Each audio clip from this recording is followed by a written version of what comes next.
This podcast is a member of the Place to Be Nation family. Visit us at placetobenation.com, the only place to be in your pop culture world.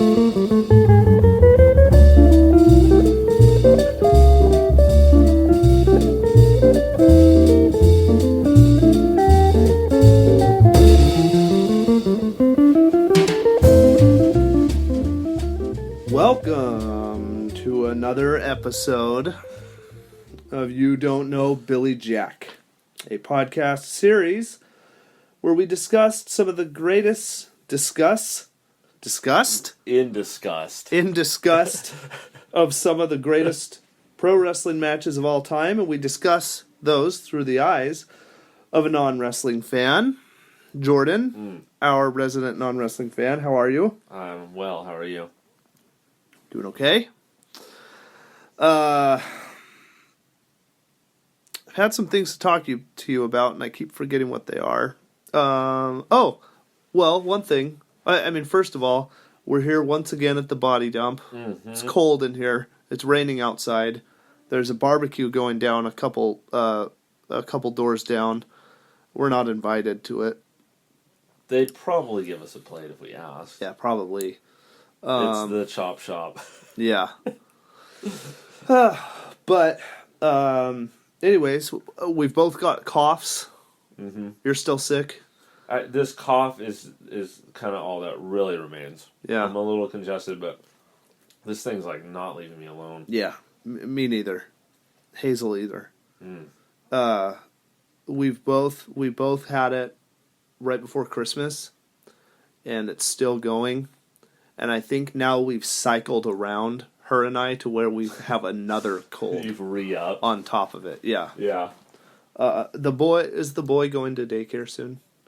He is going to a preschool or... Yeah. Yeah, Tuesday. Oh, Tuesday? Mm-hmm. Really? Mm-hmm. Is it the Penfield one? Or Yeah. Oh, that's really cool. Get ready. Give him the address of where it is, too.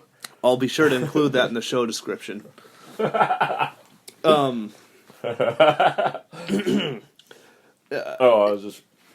while you bring him up, we were giving him a bath today and tonight, and we put in these like color things. It's like this capsule that you can put in the water, and it makes it red or yellow or whatever. Cool. And it's like, yeah, it's really kind of fun. But he wanted to keep doing them, so then it just turned into this like brown.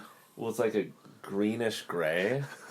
And then I started to think of that sick Gummo. Yeah, that's just what I was thinking. And I was like, dude, the scene in Gummo. I gotta get him out of this bath soon because it was making me physically ill.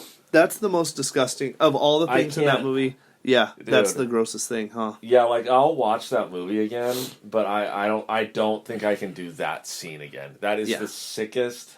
It is the sickest scene. Yeah. So. So there's the cough. So anyone who's not familiar with the movie Gummo, there's a scene where there's a little boy sitting in a bathtub of dirty water eating a plate of spaghetti, and it's like disgusting looking spaghetti and a glass of milk, and then his mom brings him a candy bar too, and he's like eating a candy bar, and he drops the candy bar in the water. Dude, and he's just chowing down. But it's like So inherently the only disgusting, or the only thing that's off about the description is the water is dirty. Right. But the reality is much worse. Dude.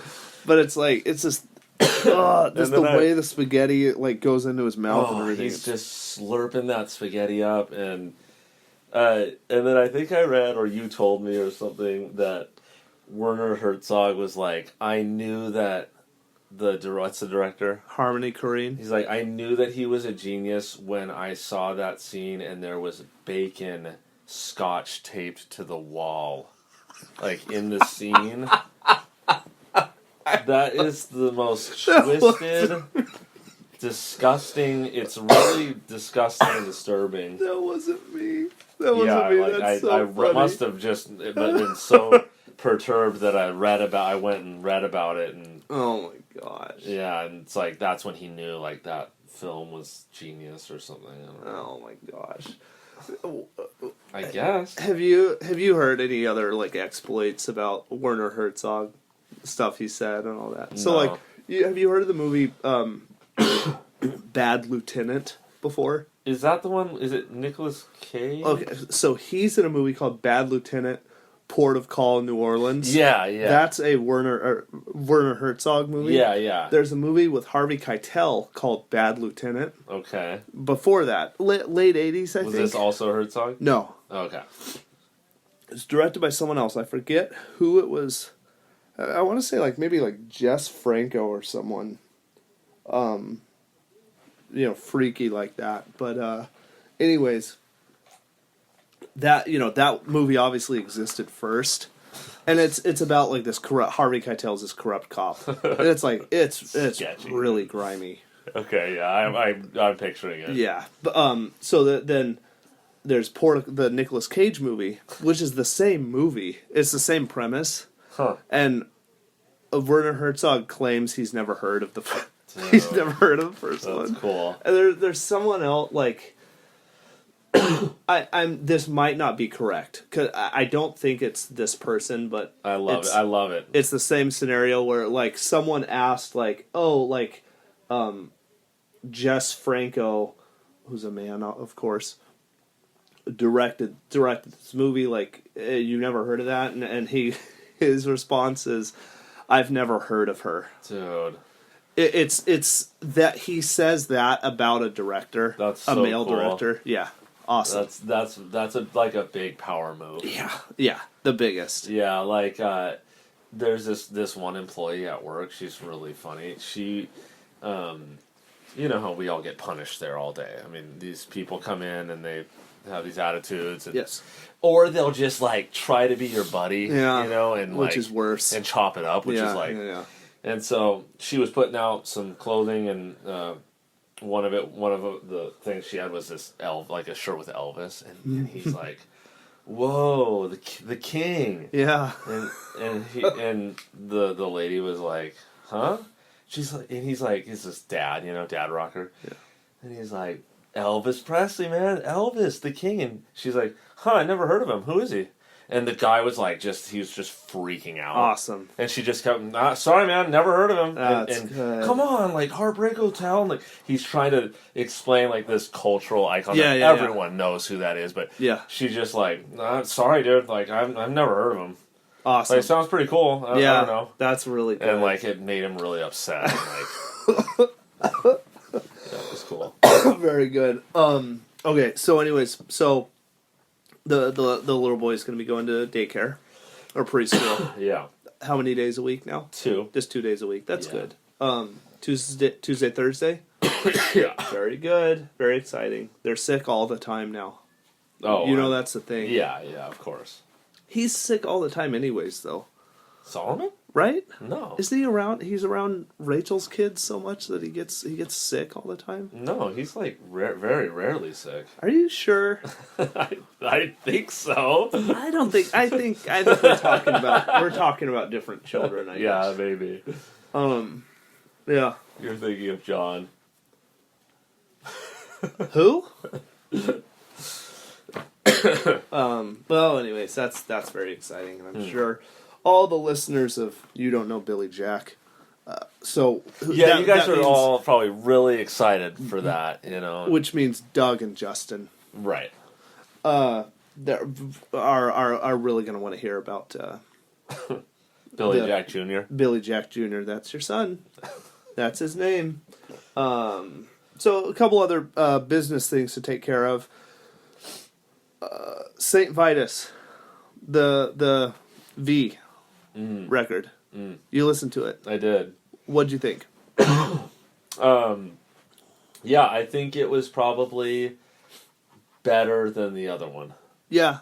I don't know if I liked it more, but it sounds better. The production, I think, is better. Yeah. And I feel like the riffs might be a little better. Yeah, probably. They just feel a little more catchy.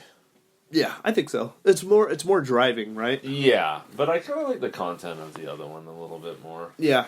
And it gets a little silly with like, I don't like all the silliness of that kind of music. Are you thinking about the song "When Emotion Dies" with the female vocals? Well, I was thinking about like, there's a song. It's like Jack Frost. Oh yeah, Right? Is that? That's a riff. Yeah, of course. But I don't know, all the lyrics and the Yeah. I don't know. You like the depression and alcoholism and that, Yeah, I mean right? that he kind of like it's kind of the other one's kind of more exposing. I mean, there's some stuff in this one too, but yeah. But yeah, I think like pound for pound, this might be a better because you had said this is that one more like popular? Born Too Late is. Oh, okay. Born Too Late is the one. That's the one. And that's one that like that kind of makes me wonder, like curious a little bit. Yeah. That's the whole thing is that's the one that I've never really connected to. Yeah, the riffs the riffs don't really have what they have. I don't think on Born Too Late. No, I think like all of them are better in every way than Born Too Late. Yeah. But Born Too Late, the lyrics have a lot to do with it, I think. Yeah, the lyrics are really cool. Yeah. On that album. And that was like their biggest one at the time. And that was like Wino leaving the Obsessed and joining St. Vitus. And that was a big deal, of course, Mm-hmm. But Born Too Late's finally hitting me. Yeah, I mean, like just for what it is, Like the riffs aren't as good. Yeah, I don't think so. But it's like the combination of like it's like you said, it's super primitive. It's extremely primitive. It's like it's that really band, sparse. At least from these two records, I'm like, man, this band is so primitive. Yeah, it's really sparse, It's like super minimal. Yeah. With Wino like talking about like how he wants to die. Yeah. And I like Born Too Late. That's like an anthem. You know what I mean? Yeah, totally. Yeah, I mean, no, I think they're cool. I think if I'm gonna listen to that kind of music, I'd probably go there. Yeah. And I think that his voice is tolerable. Yeah. For what I'm, it's not it's not what you hate. It's not what I hate. Metal. Yeah. Yeah. Well, okay. Maybe I'll. I don't know. You wouldn't like the first singer. Because it's like a bad version of the heavy metal thing. I think it's awesome, of course, but sure. I don't think you would like it at all. I may let you borrow the one that's probably my favorite called Mournful Cries. Okay. It is awesome. Is this after what we've listened to? Yes. Well, no, it's in between. It's in between those two. Mm-hmm. Yeah. So it has a couple songs that Wino wrote on it. Yeah. So he plays guitar a little bit. So, what's with these bands that like go to another country to record? I just I'm picturing I guess first of all, how big were they at the time of the recording of that album? V? Yeah. Not very big. Like not big enough to fly somewhere expressly to record, I imagine. No, well, so that was originally released by this label called Hellhound, which was like in the 1990s. Hellhound was the label, like that was the doom metal label. That is how that genre survived essentially. Like Earache did a little bit, and like Lee Dorian and stuff like that. There was a little bit going on, but like Rise Above Records too. That's Lee Dorian's label. They were doing some stuff, but essentially, Hellhound was like that's the label, and they're based in Germany. They didn't start on SST. They did. Oh, okay. They did start on SST. Okay. Then they went to Hellhound, which is a bigger label. Got it. But like a startup, too, at the time. But they were in Germany, and they probably... Germans. Yeah. Well, they were probably able to pay, because with the euro difference and everything, they were probably Strength able of the to... Euro. Yeah. No euro back then, though. No? Deutschmark. The Deutschmark. Right. There's toilet paper probably at the time. The Deutschmark. Surely. So I don't know. Obviously, I don't know what the exchange rate was at that point. Without knowing the history, I just pictured them constructing a tour around going to record there. Yeah, that could have that's possible. And yeah. that's like what Annihilation Time did. Yeah, they did it because of St. Vitus, supposedly. Oh, see that's what I don't know. Yeah, that's why I'm asking, why would you do that? Because it's already stressful to record. Yeah. And it's inconvenient, and it's all these things. Yeah. So are they from Los Angeles? Yeah. That's like a recording capital of the world. Yeah. So Hellhound probably paid for the recording, and probably they wanted to be like involved, like helping produce it and kind of overseeing it. And so they're like, if you can get out here and we do a tour or whatever, and then you can just record here. Yeah. But God bless. I think Annihilation Time... They recorded in like Amsterdam or Holland? Yeah, which was where St. Vitus recorded their last record, or the last before the reunion stuff. So in 1995, the record's called Die Healing, and it was recorded there. And it's the best sounding one. And a lot of people think that's the best record, the best St. Vitus record. It might be. That's a good one. But yeah, I'm pretty sure Annihilation Time did that because of that St. Vitus record. That's funny. Yeah. The more you know. There you go. Okay, something else music related, real quick, and then we'll get into it here. But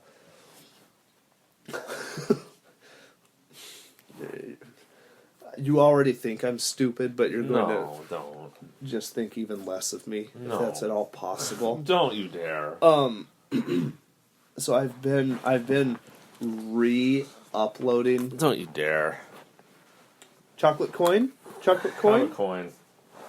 Thank you. Chocolate quarter. Oh, what's the state? North Carolina, first in flight. I don't know what the exchange rate. I don't know what the turn-in cash value is of those. I'll find out. It's Oh, not South Carolina too. Oh, It's not representative.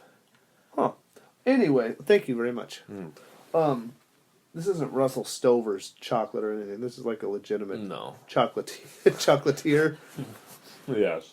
So I've been re-uploading all of my music in lossless format. How deep do you go with any of that? No, dude, no. Listen. You can hear it. No, you seriously can. I'm not even joking. So here's the thing, is I was looking at loudness wars stuff and all that. So anyone who's listening who doesn't know what that is, loudness wars, in really simplified, quick terms, it's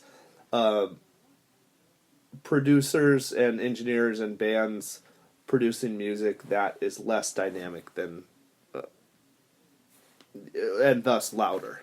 Yeah. Just compressing music so it's louder. So you can pop it into your player of choice and it will be louder at a lower volume. Yeah. So it's made sure to be heard. Yeah. And there's a lot of, debates and all that about it. So anyways, but I was listening to some of that, or looking around something related to that, and then stumbled on this site. I wish I could find it again because it's really interesting, that compared all the different uploading formats. So MP3, AAC, FLAC, WAVE, whatever. And it took... What the guy did was explain... there's a bunch of graphs that didn't make sense. Sure. But he took the negative audio, so the lost audio, and played clips of that for each one. I feel like I have seen this site. There's like so there was one that I found that was like a project, like an art project or a music project of someone that used only discarded information to make a song or something. But this was a different one, and it was more in depth. And it was like pretty crazy how much you could hear. Yeah. You know what I mean? Yeah. But it's like it's one of those things that if you don't know what you're listening, if you don't know that you're losing anything, you can't hear it, obviously. Right. You know what I mean? Yeah, exactly. And it's like, Lord knows I can't hear a darn thing. That's the paradox here. That's the paradox. But here's the reasoning for it. First of all, there are instances where like, well, and it might even be especially beneficial for me because I have such bad hearing anyways. So like I can hear there's been times when I've been able to hear like full on keyboard parts that I couldn't before or something like that. You know what I mean? Mm-hmm. But it also raises a philosophical question about like you're not listening to the music as it was intended to be heard. Yeah. You know what I mean? And like whether or not I can even hear the difference, which like honestly I can't for the most part, unless I'm like comparing the two back to back. Yeah, you know what I mean? Yeah. Then I can hear like barely something maybe. But for the most depending on what it is. yeah. But it's like a philosophical thing of I'm not hearing the music the way it was intended to be heard by the artist. Mm-hmm. And not only that, but a computer program is deciding what's important to be heard rather than like the musician themselves. Yeah, I think that the counter to that would be, well, I mean, that's right, but like another perspective would be kind of what you've brought up that I think about a lot about artists is, you know, one time you said, look, like, we were talking about an artist, and you said, like, I'm only gonna care as much as they do. Yeah. And, like, I really think the field of artists, like, when it comes to, like, an intent and vision, is really narrow. Like, we're talking, like, King Crimson and, you know, maybe the Beach Boys or whatever, where there's, like, a clear intent in the studio to make sure it sounds this way. Yeah. And then everyone else, for the most part, I'm talking about for the most part, I'm not talking about, they want it to sound cool. Right, yeah. You know? Yeah. And so what does that mean? Like, they want it to be really powerful, or they want it to be... Now, it might not sound the same as when they did it, but it's also like when you listen to something that's been remastered. Yeah. And it's like, well, maybe they didn't even have any part of that, but it might sound more realized, or... Right, yeah. Or like, people ruining their own legacy... Not ruining, but like the artist making decisions like that later in their career that their younger artist self wouldn't agree with. Yeah. You know, like Iggy Pop remixing Raw Power, and he's like, I'm going to keep everything in the red. And it's like, just like... Yeah. It sounds like crap, it's you know? terrible, Like, and it's like, none of them, like, back then would have thought that sounded cool. Yeah. So it's like, there's kind of shades of gray there, I think. Yeah. But then, like, even then, it's like he made it. Like, that's his right to do whatever he wants with it at this point. You know what I mean? Yeah. But it's like what you're choosing, what version of him to listen to. Sure. Yeah. Like, and I mean, I guess you could always stay the most current. Yeah. But it's like, I think there's kind of a level of like, how much do they care? You know? Right. Yeah. And like, I think that's where the level of how much like philosophically you're kind of moving away from what they intended. Yeah. Like the typical band, you know, just wants it to sound good. Right. And that can mean a lot of things. Sure, yeah. You know? Yeah. And there's been plenty of bands that like would have done things differently if they had the technology afforded to them. I mean, every band. So it's like, that's also kind of hard too. Yeah. Because some guys, I mean, you've seen it, like these weird artists, when they grow up and they do their dads and they're in the 80s and like they re-record their own material and it's with that 80s production and they think it sounds awesome and it's like really crappy and so I don't know. Yeah, that's interesting. Yeah, I don't know. I just wanted I didn't know where you fell on that. I honestly haven't thought too hard about it. Because I'm mostly, like, 90% of my music listening experience is on a record at home or on a CD in my car. Yeah. So, like, I have an iPod that I also use in my car sometimes, but, like, my two primary experiences are, like, just dealing with the format that like, I have. Yeah. So, like, I don't, now the CD is the CD, and that can mean different things depending on the version of whatever you're listening to. Yeah, but like, for the most part, it's what was released, you know. Mm-hmm. So, I guess I don't have to think about it as much as when I like listened more exclusively, like digitally. Yeah. But I'm not really set up for that, you know. So, right. Yeah. Yeah, that's interesting. Yeah, I don't know. Like, do you think like when Creedence remixed all that stuff, like? You know, you're like, dude, you can hear the bass now. Yeah. Like, I can't imagine they were like, this stuff needs to get remixed. Do you think? I mean, I picture more like someone at Fantasy or whatever being like knowing music and being like, I'm sure we gotta make this, we gotta do an upgrade here. It's like, you know, sure. I wonder, I don't know. I don't have like, I'm not like asking rhetorically necessarily. I don't know. I would say most likely, yeah. Like most likely it was a label thing. Yeah. I mean, and it's better. It sounds better. Like it sounds closer to the vinyl. Yeah. And like so my whole thing, you know, I don't like vinyl records. Of course. My whole thing is like I have to find a balance between like price and convenience and sound quality. Totally. Yeah. So it's like I want to hear the material as close to the original presentation as possible, right? While making it like while having it available in a variety, being able to have it in a variety of formats, digitally and whatever, and, right, and have it be convenient and cost effective.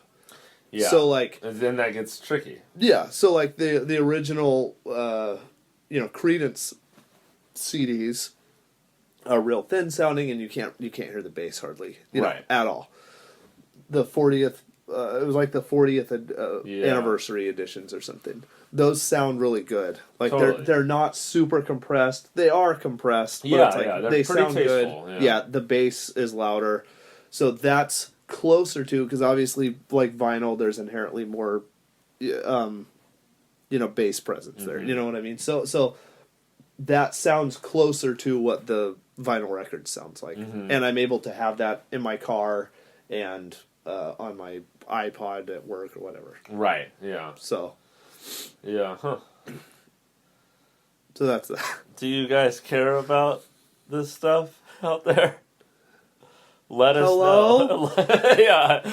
Is anyone listening? Oh. No. The answer is no. No one is listening. And no one cares. Oh, God bless them. No one likes you. No one cares. Yeah, I knew that. What was that? What band was that? Outbreak. Huh. That was their only good thing. That was like, sorry, I shouldn't say that. That was like it was. That was like it was very impactful, and it was like, okay, this is what a hardcore band.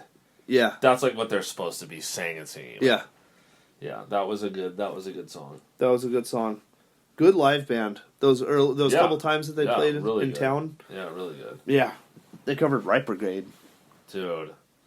The song, Yeah, oh, yeah. Yes. Yeah. Dude, it's so sick. Yeah. Yeah. Anyone who covers the song Right Brigade is like awesome. Awesome. Yeah, that's so cool. Yep. All right. So, as always, Jordan, I haven't even introduced our match yet, but just to let everyone know, including Jordan, we will be doing a live watch of the match, discussing anything that comes up along the way, and afterwards I will ask you, Jordan, a series of questions that are standardized, and you know the story, of course. And just in case we have any new listeners, of course, the concept of this show, Jordan and I are good friends. I'm a wrestling fan. Jordan is not. We're watching matches that are generally considered to be, some of the greatest of all time. And what we're looking for is just to see if there's any kind of, universal connection that can be found in the storytelling of those matches. Now, the match that we're watching for this episode is... Many people know this. This is another one that many people know strictly by the date, 6/9/95. If you say that date, people know what that means. So this is from All Japan Pro Wrestling. Kenta Kobashi and Mitsuharu Misawa. We saw him last time, do you remember, in the green? Versus Toshiaki Kawada and Akira Taue. Okay. So this is another one. Usually I explain afterwards the reputation of the match and everything, some of the context, but this is another standard answer. Anything beyond, WWE. What's the greatest match of all time? 6/3/94, 6/9/95. Those are, standard answers. Okay. So, are we ready? Let's do it. Dive in. All right. So, for anyone watching along at home, we are, again, I can't necessarily give you this isn't on the network or anything. I can't give you the source, but this is the match opens, the file opens with a picture of the mat, the ring, with the Japanese title of the match over it. And we're going to start in 3, 2, 1, play. All right. So I am going to give you... Remember last time we kind of watched... Yeah, you watched pretty blind going into that match.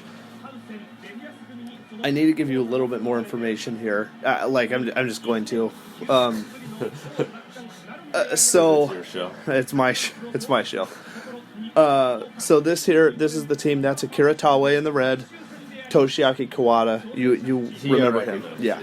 Dangerous K and Dynamic T. Dude, so cool. The Holy Demon Army. Okay. The Holy Demon Army. Yes. So this is them. And you hear Spartan X starting up. That you've recognized that song, of course, at this point. And everyone's chanting. Favorite song. Yeah, sure. Yeah, sure. So everyone's chanting for Misawa back in Budokan Hall. Is this the same promotion as the last one? Yes, all Japan Pro Wrestling. Yeah. So this is a tag team match for the tag team titles, rather than the singles title. So, that I recognize him. That's Misawa. Okay. Yeah. So in the orange, that's Kenta Kobashi. That's Misawa Misawa, of course. So these two teams they've feuded for years at this point. Okay. They've had a lot of different matches together. Misawa, of course, and Kawada, they have feuded for a very, very long time. Right. And again, they've had several matches. Even when they were tag team partners, they would have matches against each other. So they've been partners together? Yeah, in the early 90s through early 93.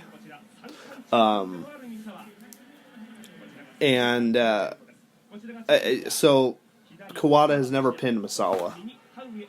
And I told you that last time, that he's kind of the underdog. Misawa, he's the top guy and the champion of the promotion. Yeah. Is it raining out there? It's not right now, no.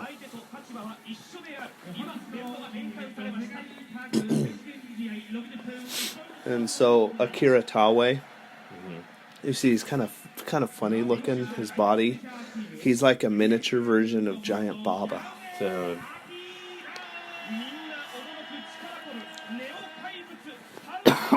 And I love him. Love him. Holy Demon Army. Mm-hmm.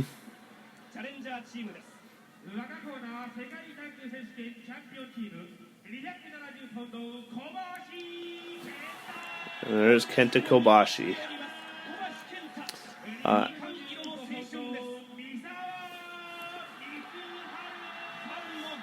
And there you go. So that's your top guy. And I will say this is another one, again to the listeners, this is another one where we may talk a little less. Just because, again, I don't know. This is like one of those kind of epic ones that may require a little bit more investment. Could you actually turn it up just a hair? That's good. Thank you. Giant Baba. He's like a baby giant Baba. So, first impressions, just like, I don't know if you remember, because it has been a little bit since we recorded that last match, but do you remember how that felt at first? There was a real sense of gravity, even to the entrances. Yeah. Did you get that here, or not as much? Not as much, but no, it's there. Yeah. And the audience feels it, I think. Mm-hmm. Yeah. How many people do you think are there? It's like 16 or 17,000. Okay. Yeah. That's a big crowd. That is a big crowd. Yeah. What's the biggest crowd there's ever been in professional wrestling? That's Giant Baba talking. So it 100,000 people in North Korea. Dude. Yeah. In 1995, Antonio Inoki, who we saw in that New Japan Gauntlet match, he held a big professional wrestling show, 2 days. Whoa. It was over 100,000 both days. Crazy. Yeah. With a bunch of wrestlers on it and stuff. It's not a very good. It's not very good. Yeah. But yeah. But second would be one of the WrestleManias. That's kind of what I would have guessed. Yeah. It's 93,000 is what they claimed that were at the Savage versus Steamboat match that we watched. That's there's a big dispute, But and they claimed a couple years ago they were at Jerry World in Dallas. Dude. That there's 101,000. I'd believe it if you told me that. Right? Yeah. There wasn't, but Yeah. it's a lot of darn people, no matter what. So you've seen here a very tentative start. Yeah, and they seem to be it seems like a grudge match. Yeah. They're really glaring at each other and selling some kind of grudge or anger. Yeah. And so Kawada got in now for the first time. You saw how big the reaction was for him. And you heard the crowd chanting for Kobashi. Yeah. And you see Kobashi, he's big and good looking and jacked up, Yeah, he's got the chiseled face and yeah.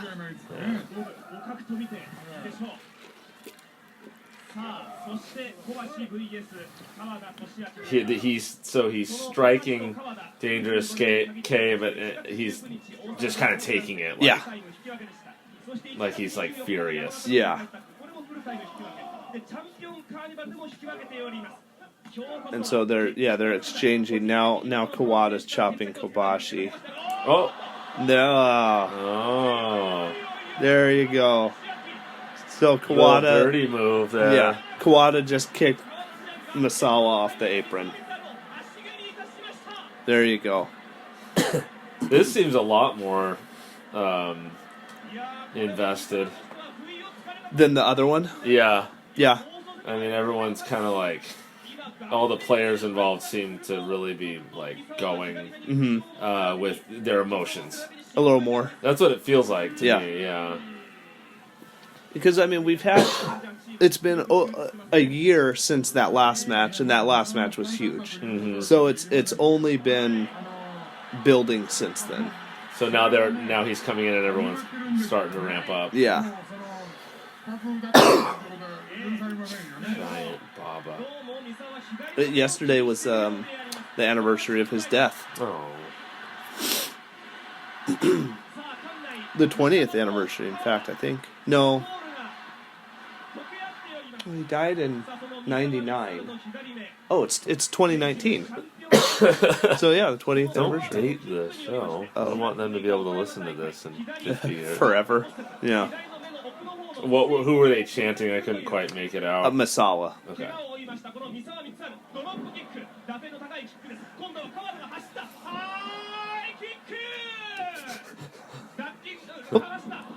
And so you see Misawa using the elbow. Remember, that's... Sure. Yeah.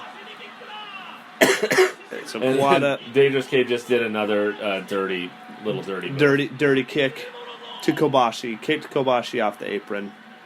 You can see that the camera is shaking from the crowd. Yeah. The ref is now like arguing with everyone, making sure they understand the rules. Yeah. Is this hyper guy that's announcing? Is that the guy you were saying that everyone who knows what he's saying is like, dude, that guy sucks? Yeah. So funny. Very funny. So I'll give you just another little piece. So each guy is known for something. Kawada has his kicks. Kobashi has chops. Misawa has the elbow. Taue has like the choke slam. Okay. Yeah.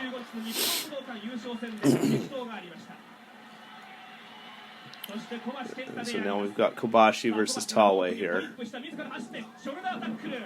And you're seeing the way like they are making like each move like mean something, you know? Yeah.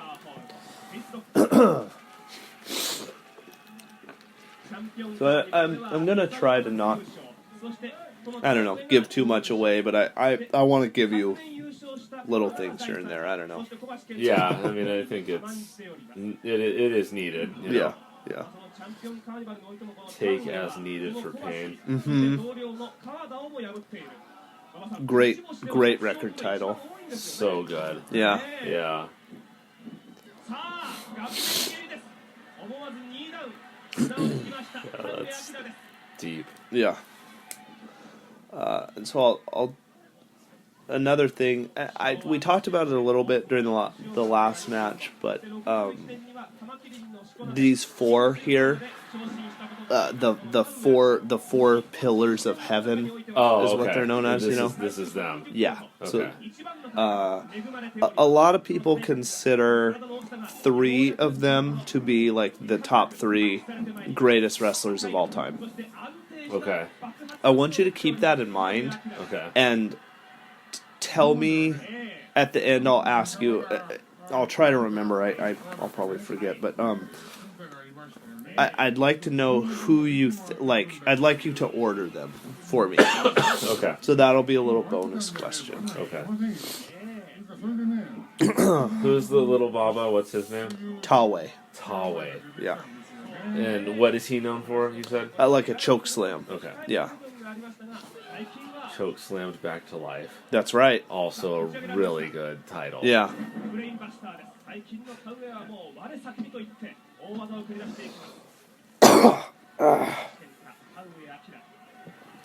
Now he seems to have his leg wrapped, or does that mean anything? Kobashi? No. Taue? Yeah, he's got like that thigh is like covered. Is it just his pasty skin? No, let's see it when they. Because Kobashi has his in the orange there. Yeah, that's Kobashi. Oh, sorry. Okay, Yeah. sorry. Yes. Yeah, so is that significant?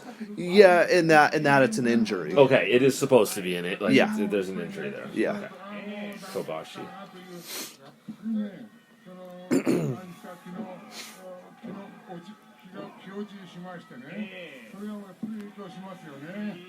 So has Giant Baba stopped wrestling at this point? No. And he's an announcer, or No, he still wrestles. okay? I mean, mostly like lower card multi-man tag matches. He's not competing for any He's titles. kind of or like a anything. novelty, or Yeah, a little bit. Yeah. All is that a typical trajectory? yes. Yeah, especially in All Japan. They really keep a lot of the old guys around for a long time, and they'll just have them work. Again, these like lower mid-card tags Yeah. and or opening tag matches or something, and like they're just like they're respected, and the crowd knows them and loves them, and they'll get in and they'll do their couple kind of signature moves, and Right. yeah. But yeah, They kind of announce here and there and do this and that. yeah, some of them, sure, yeah. Yeah. But that's a very common trajectory. Again, especially in All Japan, they are really known for having like their old guys Huh. stay around. Yeah.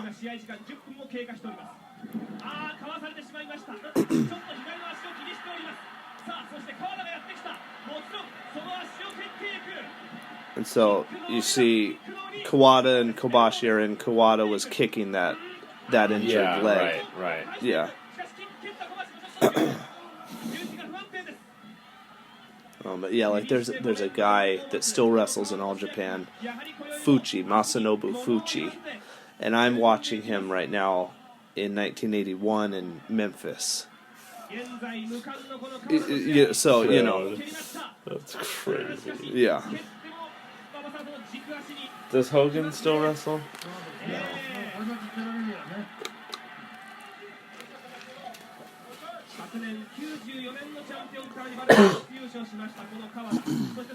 No, a lot of that, and most of that generation, Is spent. yeah. I mean, most of them are dead. Yeah, I'm sure. All those WWF guys, they're like all dead.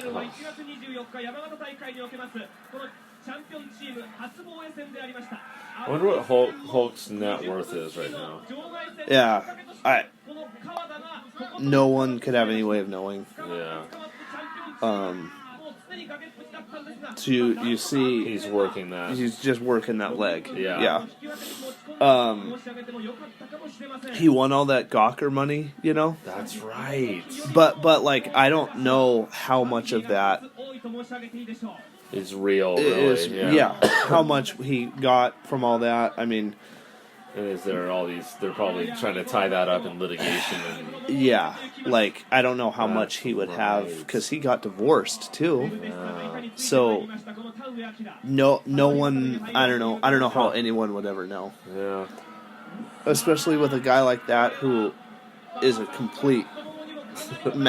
Everything is masked. Yeah, Like there's he doesn't show you anything real. Right. You know.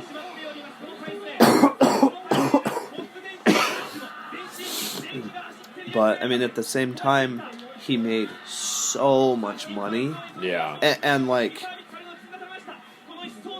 I mean, he made so much money for, 15 years Right.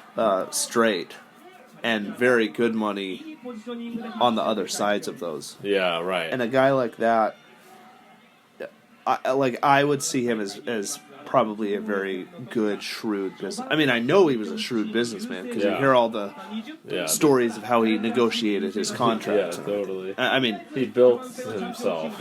yeah, but like totally like notorious Yeah. for how shrewd of a businessman he was. you know? Yeah. Again, when in wrestling and his contracts and all that. you Yeah. know? I'm sure he's. I don't know. That's a fascinating mystery to me. Yeah.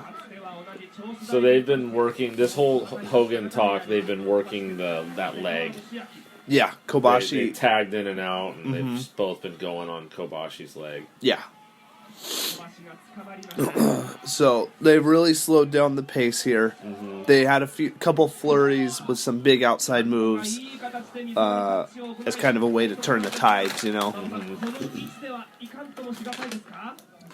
There's someone, Chad, who's involved with the Place to Be Nation website. He watches this match every Christmas as a gift to himself. Dude, that is so cool.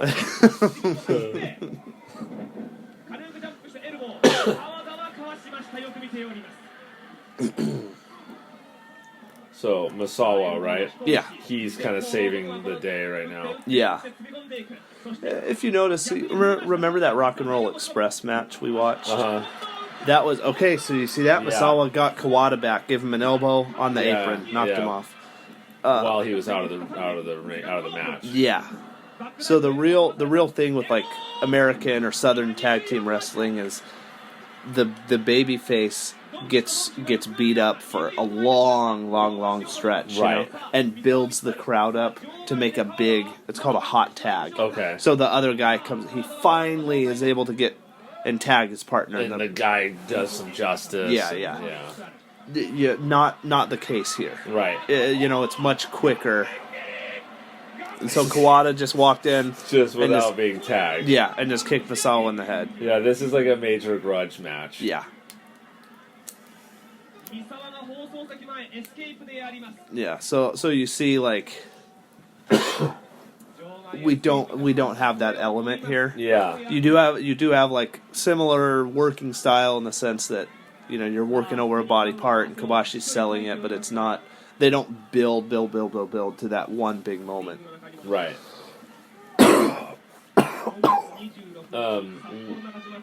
What's the promotion that you said works to a climax? It's like a gradual. They work to a peak. Oh, so a lot of the Japanese promotions in terms of the way they structure their shows. Yeah. So All Japan and New Japan. Okay. Yeah, we'll do that.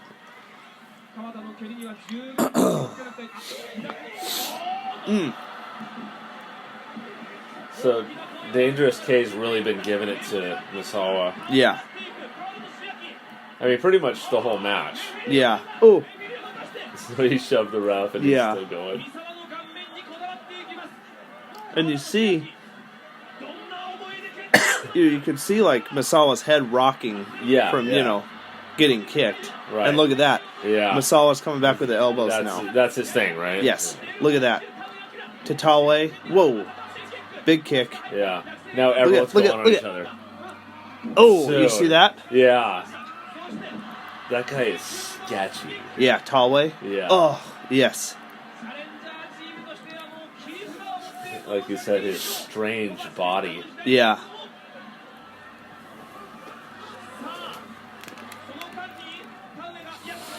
What is the end point? Like when one person has been like pinned down?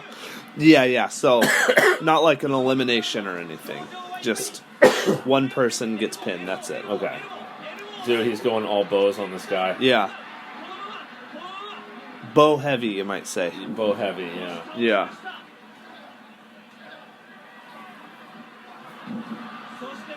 Look at that. Look at old Tawe. Look at that. Oh.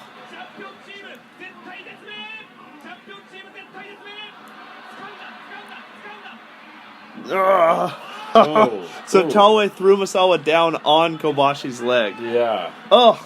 That was good. Oh, man, oh, man. And, he's just like all put out. Yeah. Tawe. Right. Oh, lordy. Kawada. Those are your guys, huh? Yeah. Holy Demon Army. Holy Demon Army. I still can't get enough of that. And so Kobashi, he's rolled out of the ring. He's on the floor just grasping his leg now. Big kick. Kawada nailing Misawa. That's our first pin attempt there. Yeah. Yeah, so Kawada and Taue feuded for a few years, like 3 years, Okay. and then just decided to tag one day. That's really good. Like they had a draw. They had a match that was like a 30-minute draw, and just became partners after that. That's really good. Yeah. Wrestling. Yeah. But that's an underrated, because All Japan 90s, I told you. Yeah. It's like considered, the best. The best. gold standard. Yeah. Yeah. By a lot of people. And the big feud is Misawa versus Kawada Yeah. for at least the first half, But Taue versus Kawada is a very underrated aspect of the whole decade. I love it. Like I've seen all that stuff. It's so good. But you love them teamed up. Yeah. So, Dangerous K has really been having the upper hand over Misawa this whole match. Yes. He's beat up on him pretty good, pretty much this whole time. Have you noticed whenever Misawa is able to get in any offense, how is he able to fight back with his Kawada? elbow? Yeah. Yeah, he kind of brought that out against both of them for that little period, and it was the crowd was going crazy. Yeah.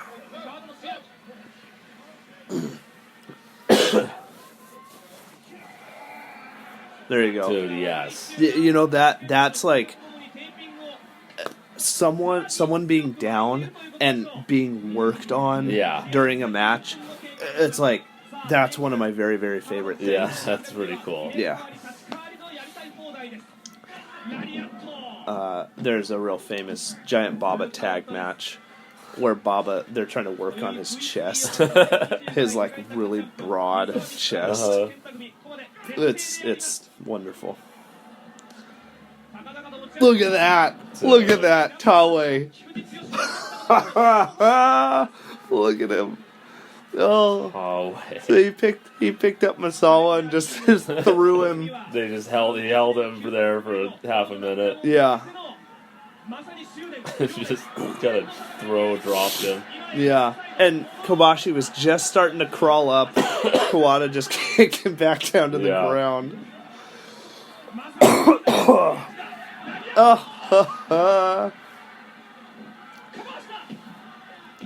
I'm trying to think when the last time I saw this match was. It's been a few years at this point, I think.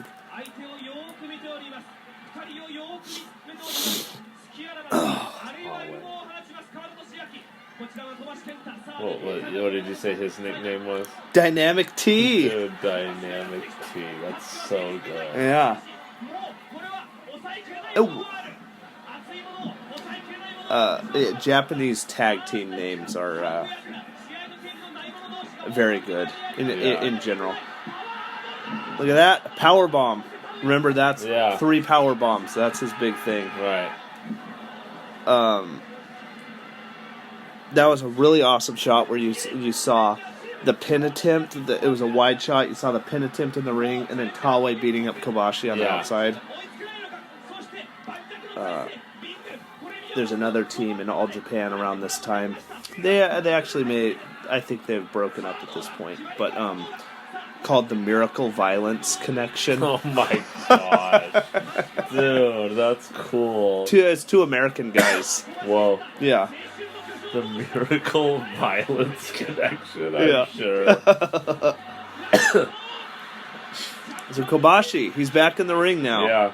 Here he is. Oh boy. Kind of trying to overcome. Yeah. So, have Dangerous K and Misawa seen each other for the past year at all? Yes. Okay.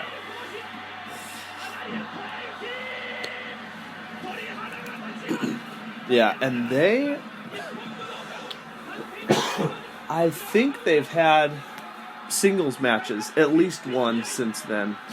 My timeline and dates for this stuff is so bad.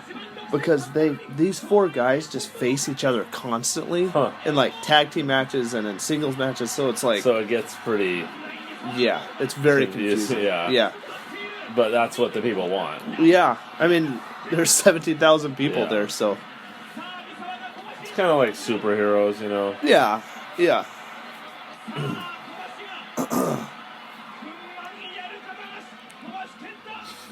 Oof. So Kawada's down here. There's Kobashi. So that, remember, his chops are his thing. And he was kind of boldly taking him in the beginning of the match, but now he's really like labored and really being hurt by him. Yeah. That's called selling, brother. Selling. Well, look at Kawada still having the same reaction. Remember how he was just kind of taking everything? Yeah. Yeah, he's like trying to come back. Yeah.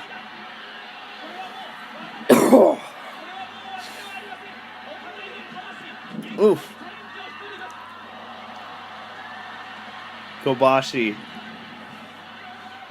I feel like they're being a lot more expressive, like facially expressive than I've seen. Yes.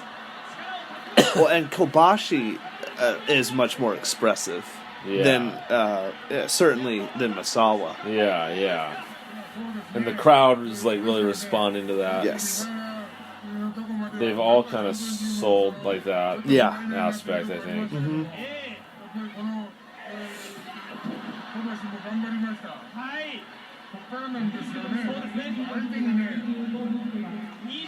Giant Baba. It's just ridiculous concept. Oh, wonderful. You know what was so awesome about him was because he was the top guy, in the promotion for that's what you were saying. 15 years or whatever. But like you watch matches of his in Japan in the 60s, and he's just real weird looking and huge. Yeah. But he wouldn't wrestle and really acknowledge that aspect. He wouldn't be like Andre the Giant. And just really kind of work it. Yeah. He would wrestle he'd have these mat wrestling exchanges. Awesome. So we got Taue and Kobashi here.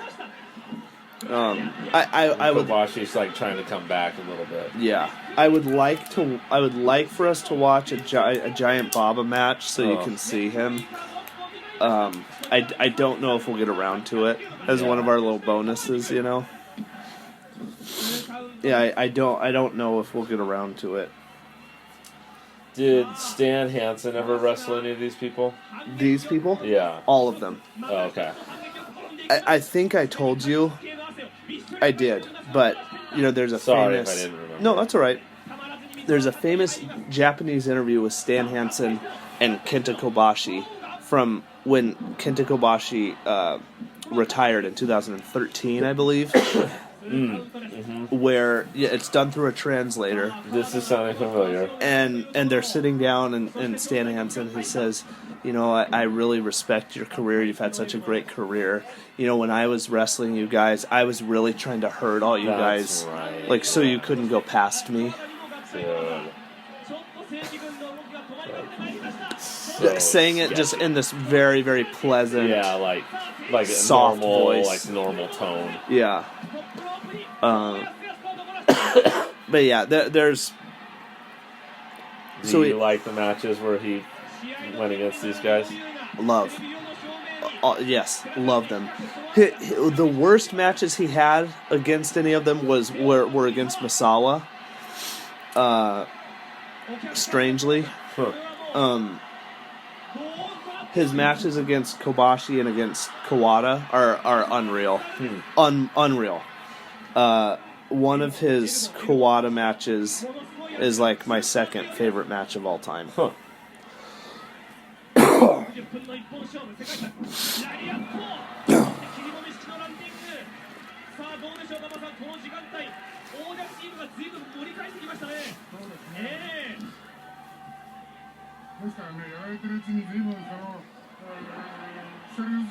Oop.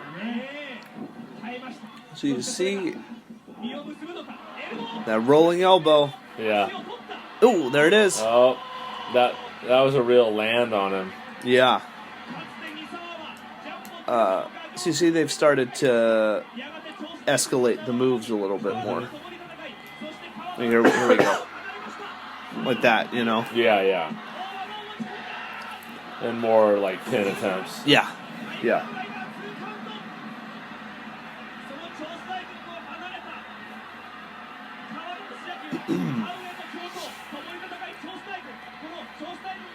It's kind of hard to tell because like you don't really get to see a lot of the audience, but I don't see a whole lot of kids. No. Is that common, typical? Yes. I mean, it's also like the front rows, so I mean, I don't know. Yeah. No, it's an older crowd, like a more professional crowd. So you'll see a lot of salarymen in suits. You know?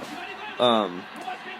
They may or may not be gang affiliated, as they say. Gang related. Gang related. I told you about the guy Mitch in Japan, right? Yeah. Good guy. Good guy.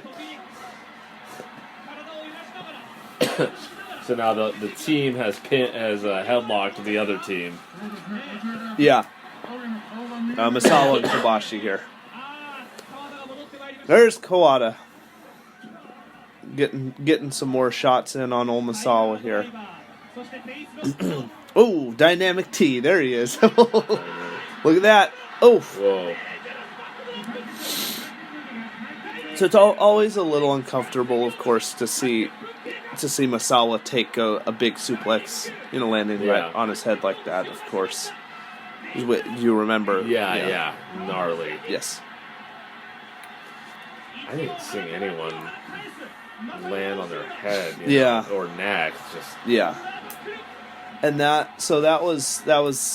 that's a big aspect of.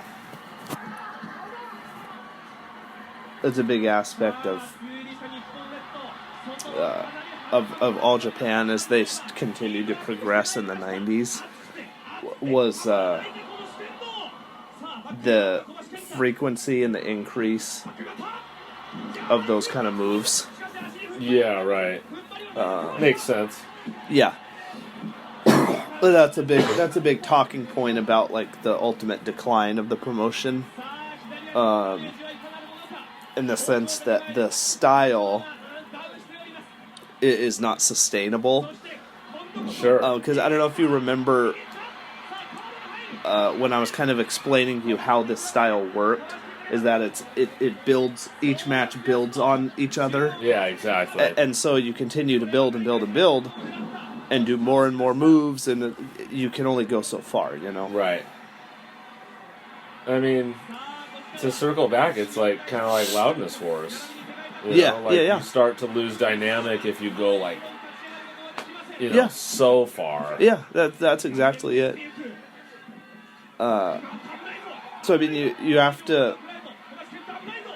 There's universal elements that work in pro wrestling or in music or in whatever. You know what I mean? Mm-hmm. Like you have to stick with those, and like there's things that are always going to be successful.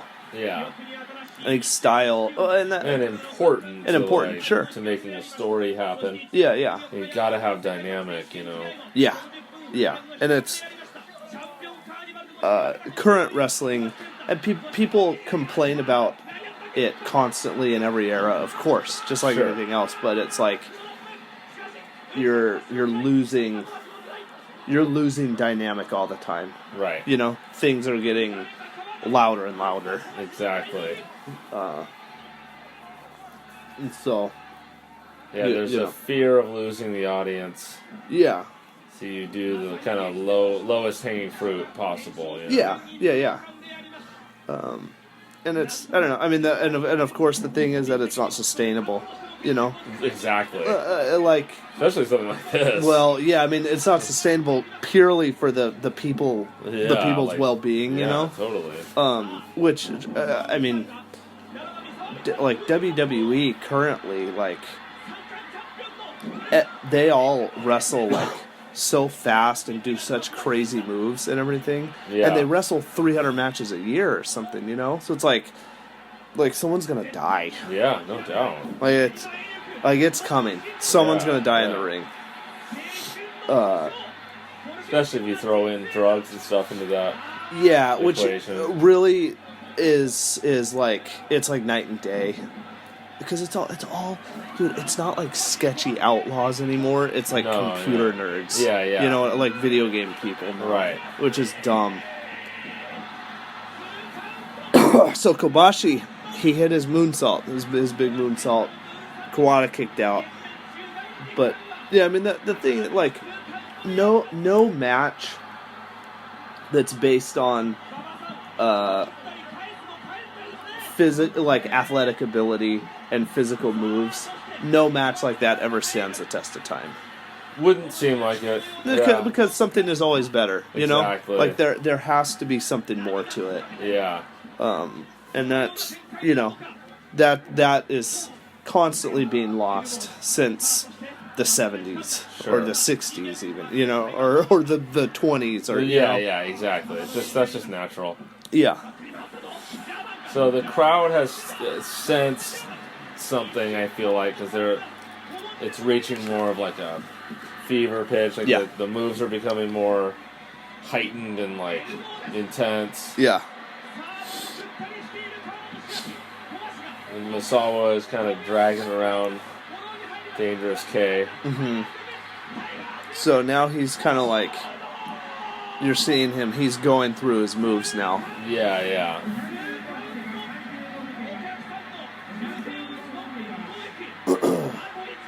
You can see that he's finally been able to get a one-up on Kawada now. Yeah, this is the first time in the match. Yeah, that he's had like sustained, any kind of sustained offense. Exactly. But Taue is breaking it up. So is that a choke slam? Yeah. Okay. Yeah. And he always does those kind of weird ones where he just pushes you down. Yeah. And so, here we go.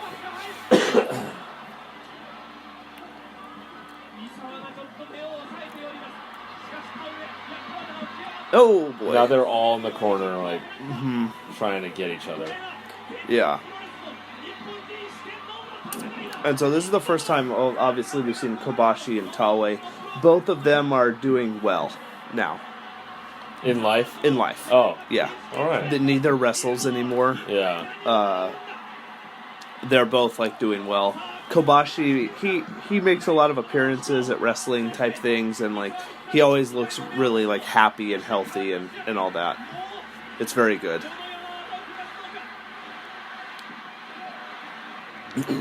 Oof. So another Dangerous K kick there to old Misawa.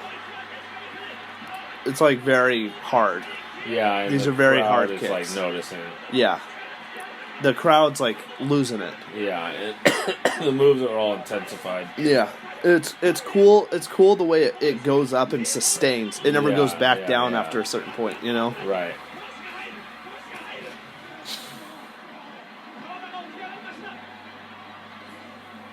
Yeah, it's like oddly important to me that like to know that these guys like do well in life afterwards. Absolutely, yeah. Like even as a non-fan, yeah, I like hope. Look at this! Look at this! Dude. Yeah. So this guy's shady, dude. Taue just choke slammed Misawa on the floor. Yeah, from that outer from rim. The apron. The apron to the floor. Oh.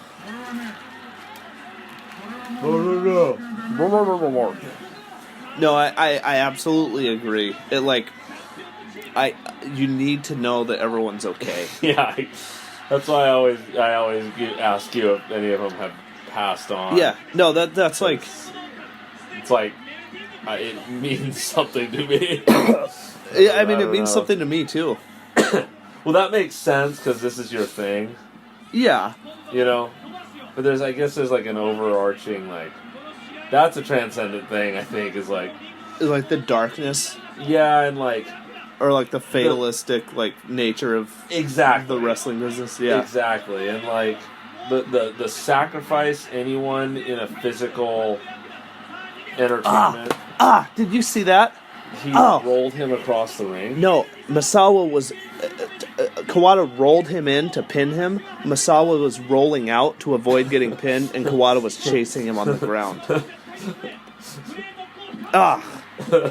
Sorry to interrupt you. No, that was a bit chaotic. Yeah.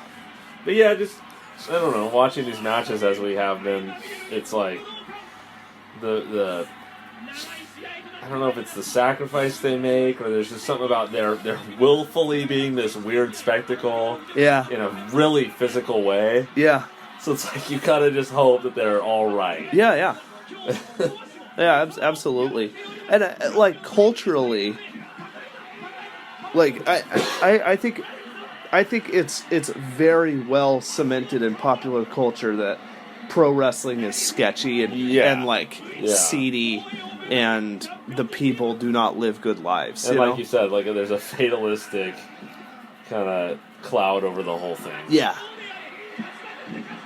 Oh, so they're the demons. Yeah.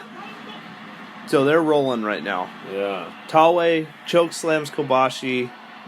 We got a power bomb from Kawada on Misawa there. I think a big part of that is like it's just ingrained in us from the culture, you know? Yeah. For years and years and years. For sure. Yeah.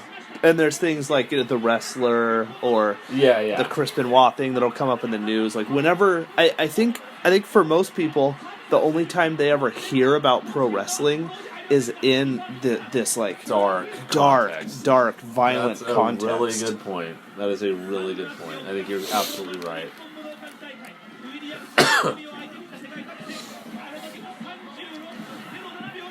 Look at that. Dude, Oh, that's cool. So Kobashi. Dude, that's so cool.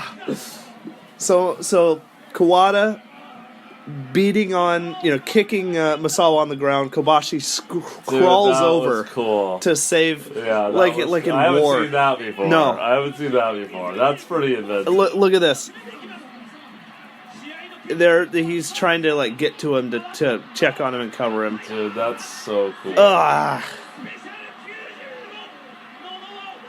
And so Kobashi just got choke slammed and suplexed simultaneously. But it like afforded Misawa an opportunity to become. Yeah. So he's taken out Taue now with an elbow. A big kick from Kawada. Misawa's down again.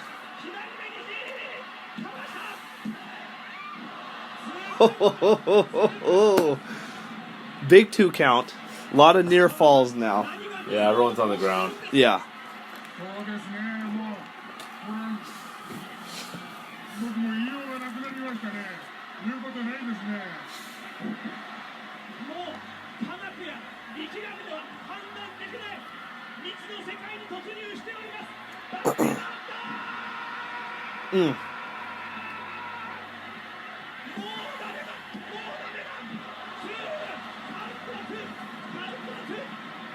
So now it's like, Kawada's hitting moves. Hitting move, pinfall attempt, hit a move, pinfall attempt. Yep. Oof.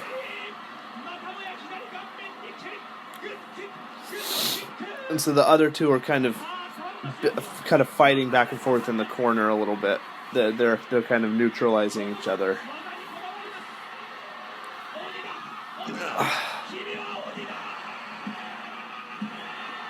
So he got him. And he hadn't done that before. No. That's it. Kawada pins Misawa. Yeah, crazy. 42 minutes and 37 seconds. So he pinned him, and now they become they win the tag championship belts. Yeah. Yeah. Crazy.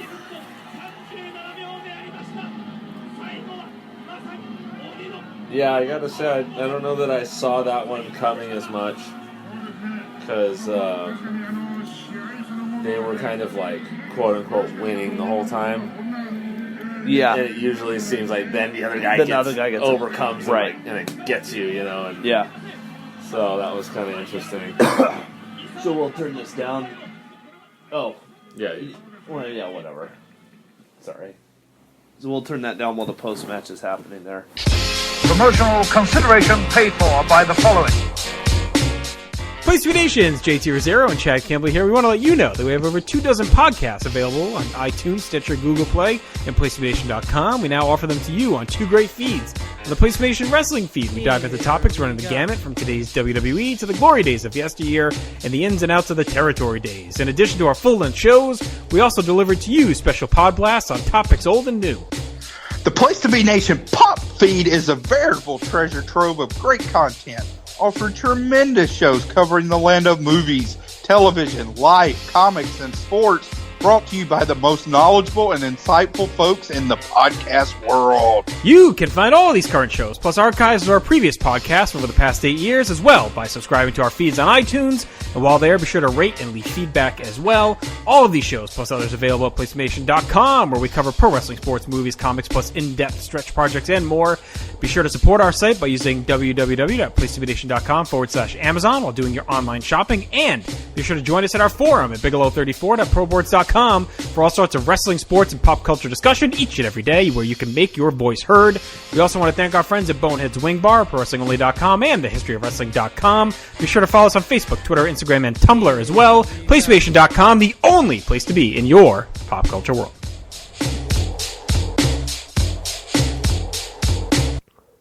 Hey there, AEW superstar Wardlow here with just a quick announcement about everything that we have going on over at the Place to Be Nation and all the great content that you can find across our 2 wonderful podcast feeds.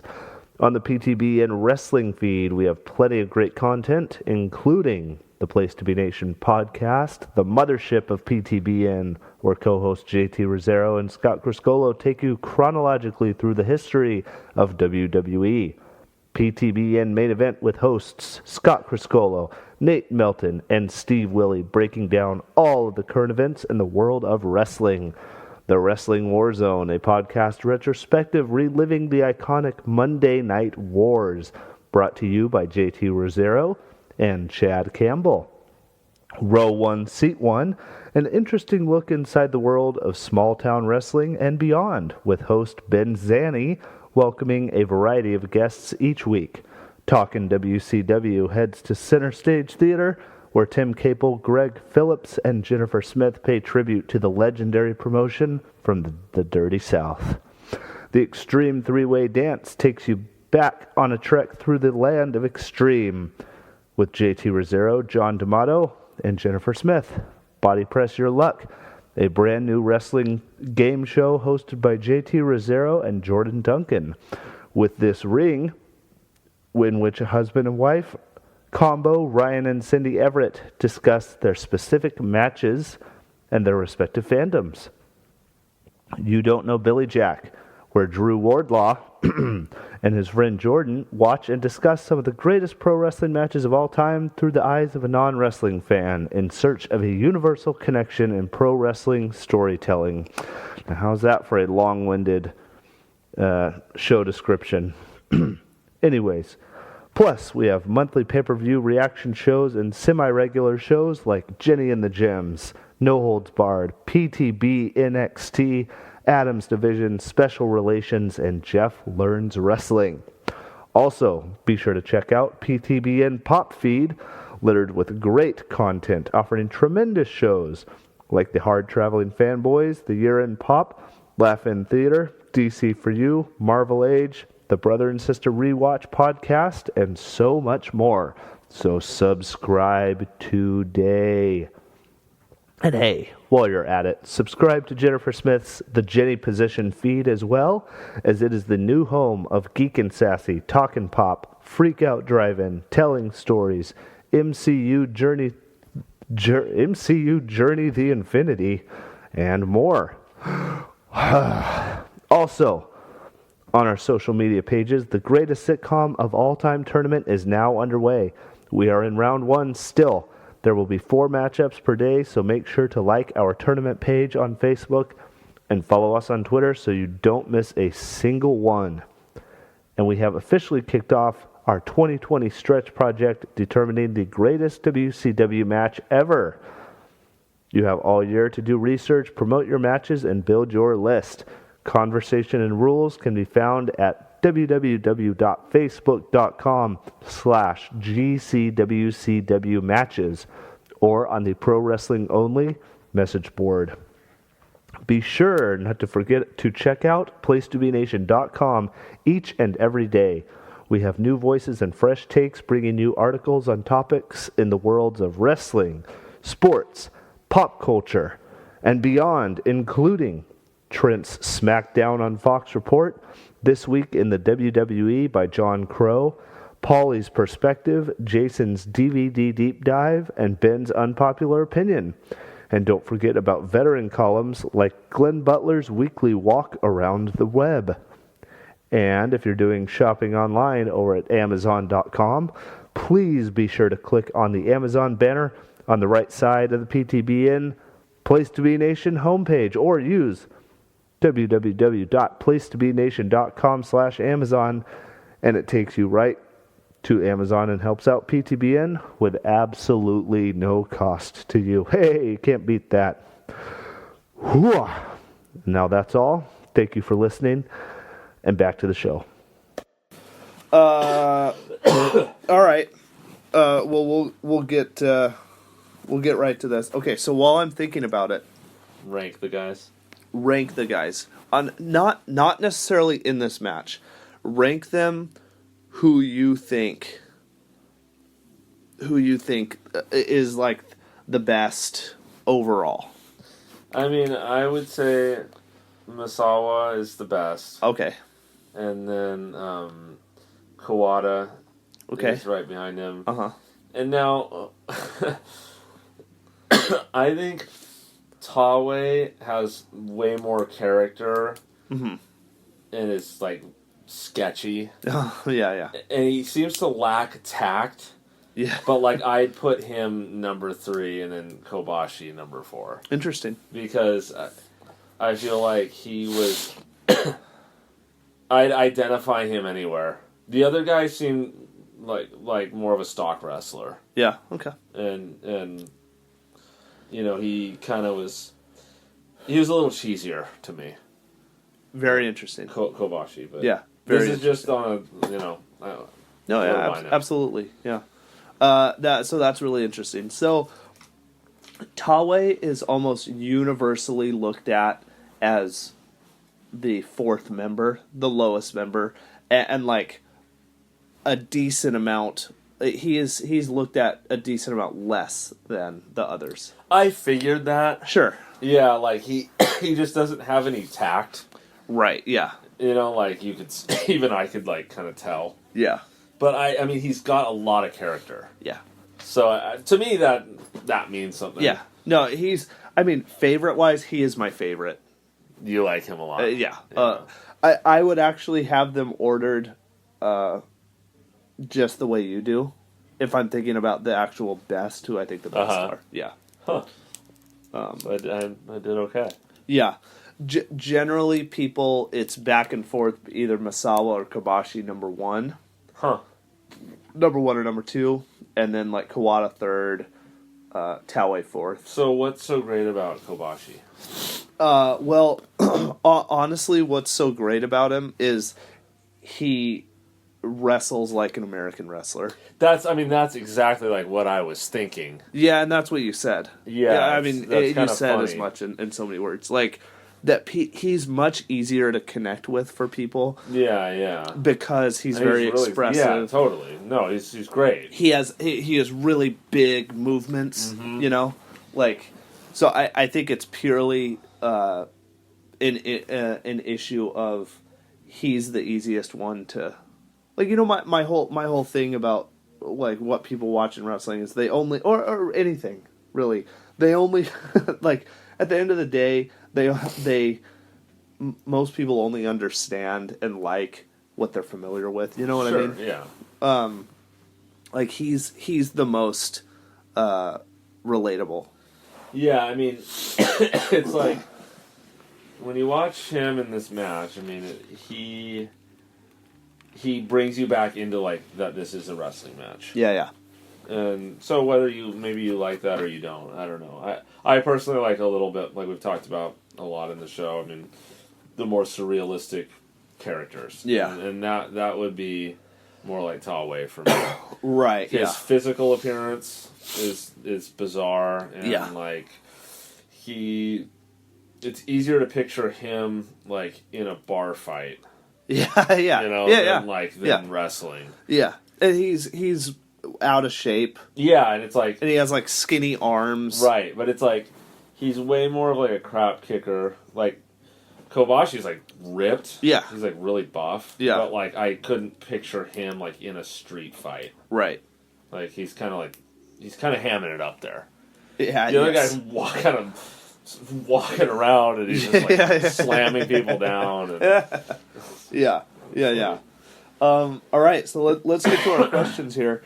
Okay, number one, general thoughts on the match. That was a good match. Yeah, I mean, I thought it was really interesting, and it did what they probably wanted it to do, which is it started with some intensity, but it was like a pot of water, like, from simmer to boil. Like, you kind of could feel it in the beginning, and I wasn't sure which way it was going to go, but then it did start to get, like, pretty intense. Yeah. It was kind of funny how, like, the bad guys... I mean, I viewed them as the bad guys, the guys who won. Yeah. Because they broke all the rules. Mm-hmm. And, like, I'm not super astute, so I don't know if they did, but I didn't see Kawada's team ever go into the ring when they shouldn't have. Whereas You mean Misawa's team? No, I mean... Yeah, sorry, Misawa. Yeah, Misawa's team. Whereas the Demons, they were with impunity. They were going like recklessly, blatantly, flagrantly, and just hitting the guys. Yeah, like which in all these other matches, I mean, I don't think I've seen anything like that in the other like multiple people matches. Yeah, just quite like that. Usually they'll sneak one in every now and again, but it was like every time. Yeah, the other guy would just come in and just hit the guy. Yeah. And go out or whatever. Yeah. So, like, to be kind of rewarded with the way that I just thought I didn't expect that. Because I thought it was building up to be that classic turnaround. Yeah. So, I thought it was a good match. I liked it. Yeah. So you answered the second question, of course. Did you like it? Why or why not? Number 3, you actually kind of answered as well. What was the story the wrestlers were trying to convey? Yeah, I mean, I think I could like understand pretty early on that it was like a grudge match. Yes. And they all sold it. Like, they all did a pretty good job. I liked the expression. Like, it didn't feel that expressive the last couple Japanese matches we watched, male Japanese matches we watched. You know what I mean? Absolutely not. Like, really, like, getting the crowd to feel the vibe like that. Yeah. And I like that kind of thing. Yeah. So, they gave me a bit more of the story. Yeah. And, again, it was kind of cool because they didn't follow the typical the archetype of that kind of story, which would be, like, defeating the people who are breaking the rules. Yeah, they kind of overcome. Yeah. Yeah. Number 4, can you see why this is considered one of the greatest matches of all time? Yeah, I mean, definitely. The last... There were several, like... If I can ever tell that there are several unique things happening, I feel like then it probably it would be on some list. Because if it's obvious enough to me, then those of you who watch wrestling and care about it would really appreciate the kind of nuances. But, like, I loved the guy covering the other guy's body. I mean, that's great. That's pretty cool and classic. Yeah. I And then I didn't immediately get it, but especially you pointing it out. But even just seeing it raw, the rolling across the ring, across like the that, entire ring. there's just yeah. stuff like that we haven't seen yet. Yeah. In this thing. Yeah. There's enough of that mixed with the professionalism of everyone. Mm-hmm. But there was enough kind of off kilter about it. I think Tawe is kind of like brings some of that levity. Yeah. Because his lack of like tact. Yeah. Because the other guys are pretty dialed in. Yeah. And so you kind of almost need that to make this, to bring this into that next level. Well, because that's what you talk about all the time, is like you need that element. Yeah. Like to remind you. Okay, so like, and we've talked about it on episodes before, but just to kind of reiterate, because I think it's a really interesting point. Is a match like Jumbo Tsuruta versus Tenryu. That was the first All Japan match we watched. I don't even know how much of that you remember. Yeah. Very stoic. Both guys were very stoic. Okay, yeah. Very straightforward. Yeah. No nonsense, no theatrics, nothing.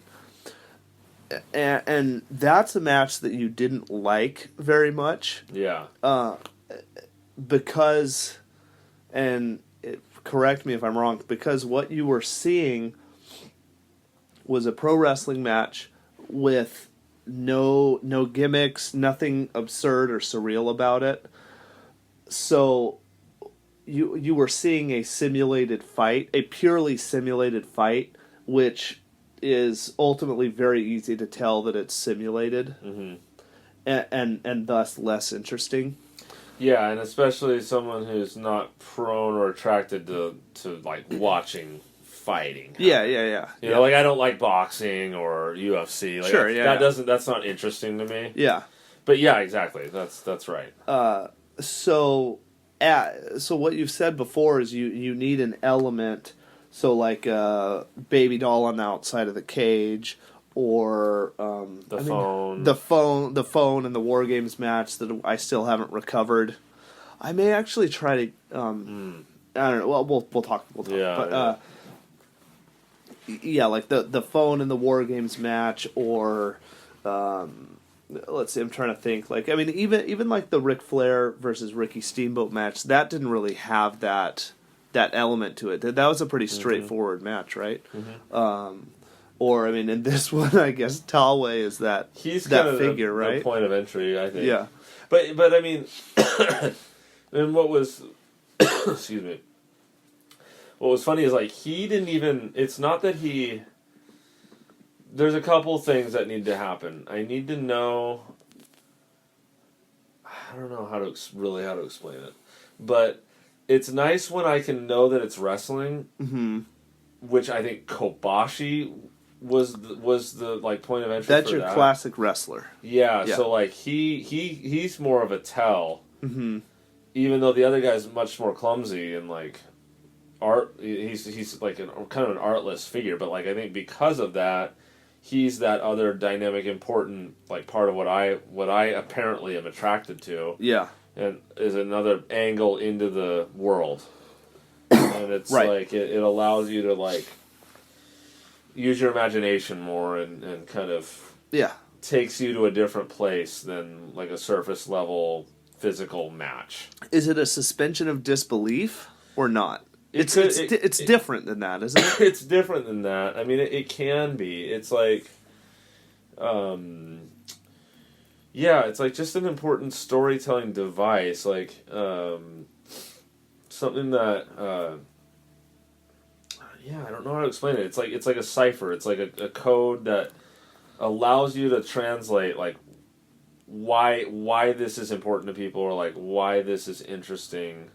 Yeah. Because if you watch this and that's what you love and you like it, you don't need that. Like that's part of it, I think. Right.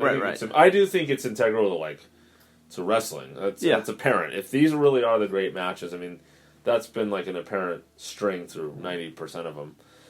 But like for those of us that don't, I think having that element, it's a little bit of like a Rosetta Stone. Like it allows you. because I'm trying to, because I know what you mean, but I can't articulate it either. Yeah. Like I can't, I can point it out, like, and I can say, okay, I bet that's the element. Yeah. I can point that out, but I can't articulate it for you, and like I can't fully understand it. So it allows you, it takes you out of professional wrestling as a one-on-one or two-on-two, whatever it is, simulated fight, which is relatively uninteresting to someone like you, Right. And probably I would say probably to the larger public who's not a fan. Yeah. No, like why would someone watch two people pretend to fight with nothing else going on? And I mean that's the classic criticism.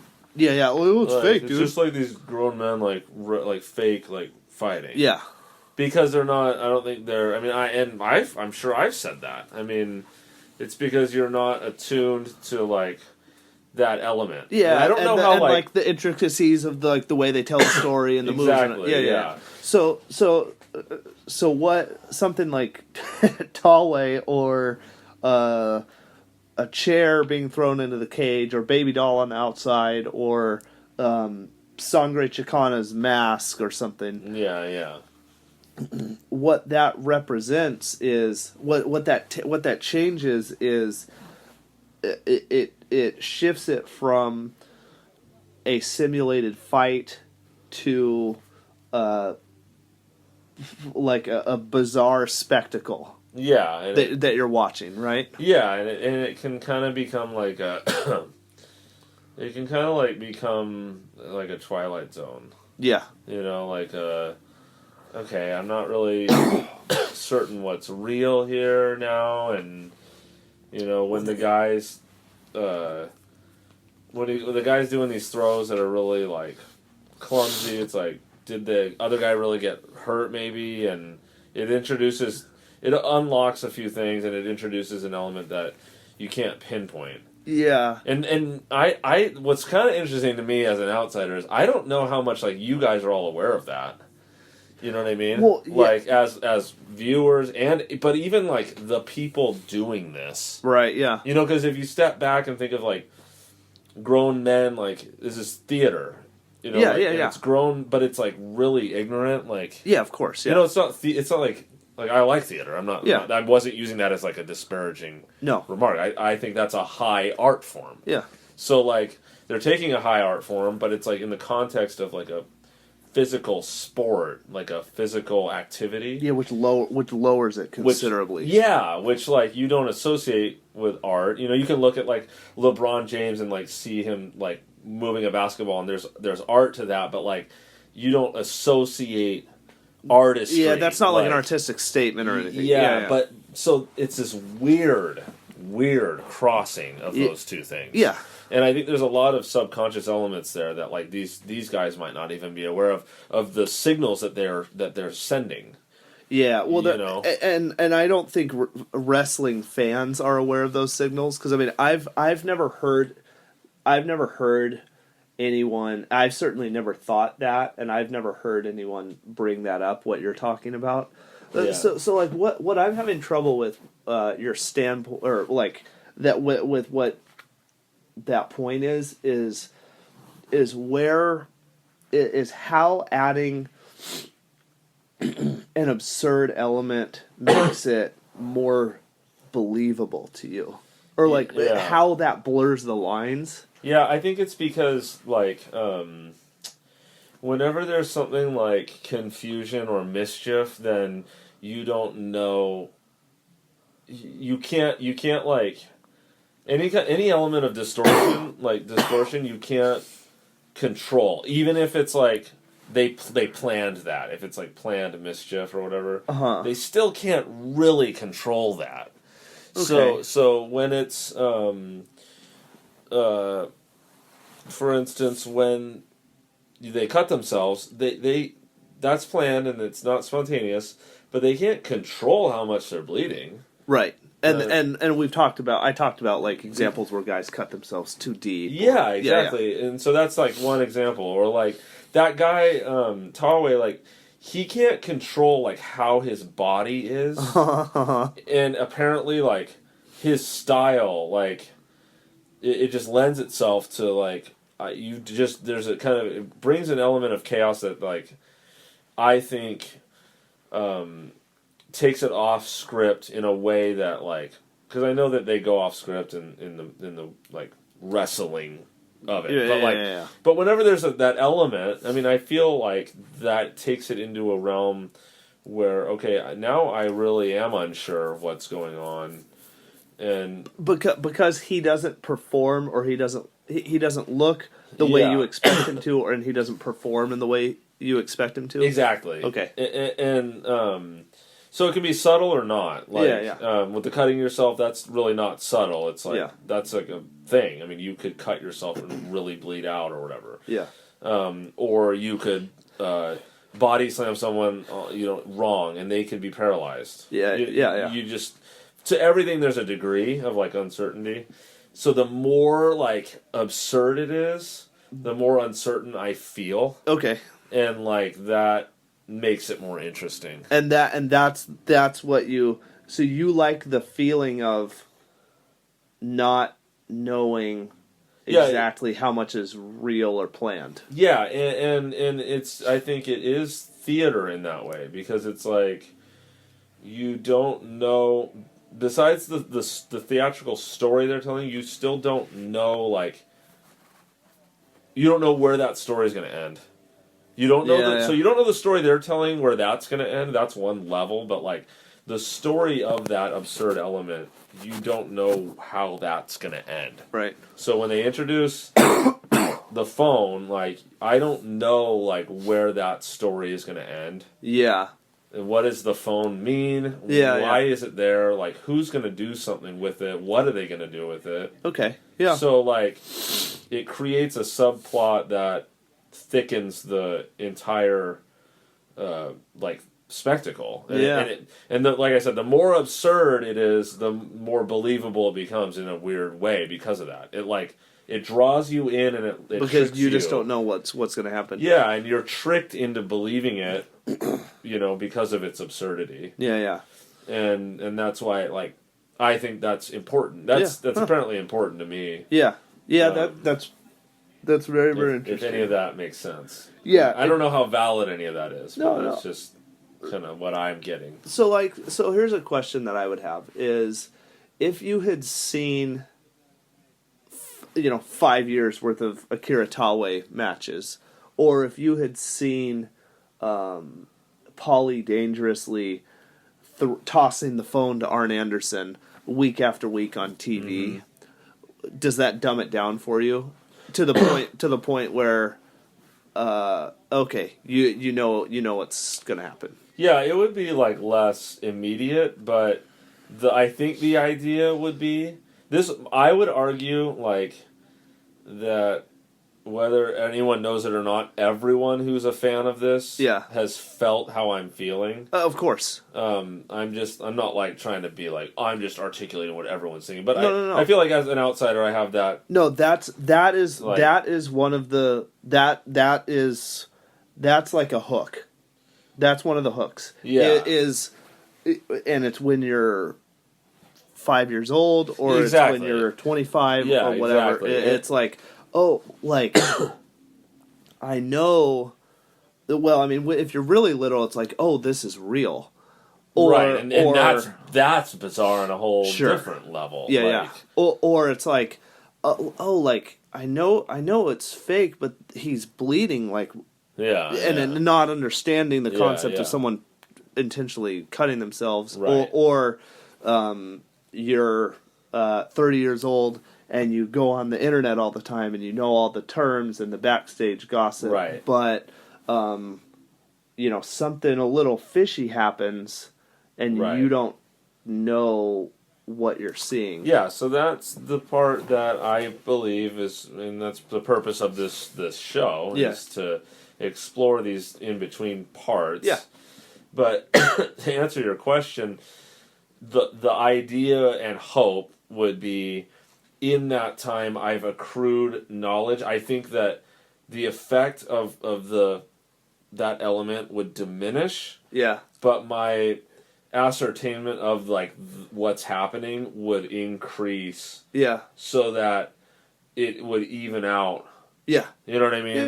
Yeah. Right now, I must like watch with my eyes and take in, allow my subconscious to like interpret what's going on. Yeah. I don't have the benefit of seeing that guy come out every week and like do his thing every time and understand the nuances, and then like you said, this is this guy's move, and when this guy does that, look for this because that's going to happen. Yeah. I can only like see these crude elements. Yeah.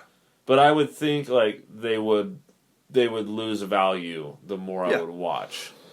But there's a gain there, so I don't think that's a bad thing. Right. You gain the internal knowledge of, or I mean the inner workings of like how it all happens, and the stuff I just pointed out. You like the nuances of that. It's the exact same thing. It's like watching baseball, and you love seeing the home run or the guy just strike out 10 people in a row. That's incredible, and everyone likes that. From the child to the 90-year-old man. Like, everyone likes those things. But when the more you watch it, the impact of those is less, but your increase of the knowledge of how the inner workings and the understanding, it really enriches the experience. So like there's a trade-off there. That's kind of what I'd equate it to. Yeah. No, that makes perfect sense. Like, so an example of that in terms of like diminishing returns. So WCW, we watched a couple WCW matches, and there's the NWO, who you've heard that name before, and we talked about them at some point. But so they were like an invader group to WCW, and for a long time on the Monday night show, essentially every main event, it would be two guys wrestling, probably one of them in the NWO, and every single week they would run it. The NWO would run in and beat someone up.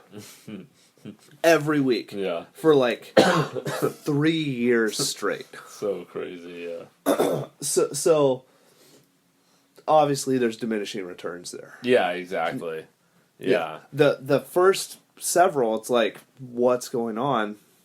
You know what I mean? Like, this is awesome. Yeah, exactly. But then it eventually, you have to... It eventually, really hurt the company.